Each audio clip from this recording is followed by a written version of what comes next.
昨天晚上凌晨，我儿子嗓子卡了一口痰，接着咳嗽了5分钟，老母亲这心脏就跟着突突了半天。他爸还在那叨叨，这怎么给看的病，还越来越严重了。当时就给我气的，好像意思就是你怎么带的孩子，真是谁带孩子谁有罪。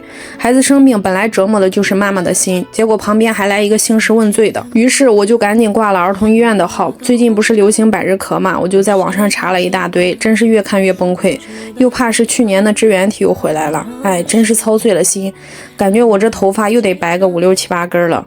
一看表都凌晨2点了，身边这大的小的都睡得呼呼的，结果我辗转反侧一晚上没睡着，早上6点就蹦起来给孩子弄了点吃的，然后就直奔儿童医院。除了咳嗽，这娃最近还老说肚子疼，这次一起给检查检查，看看到底咋回事。刚到医院1000到就叫号了，给开了胸片、B 超、验血，查了支原体，又做了雾化，花了400块。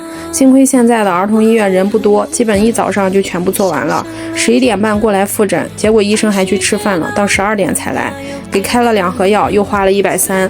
这医院真的就不敢来，每次来没个4、500就不行。前几天中医院花了270，这一周光看病就花了800多，还在门口买了个玩具40。每次来都必须来给人家玩具店贡献点钱，不然这医院就白来了，钱也花了。希望这娃赶紧好吧，别再折磨我了。记得点赞关注哦。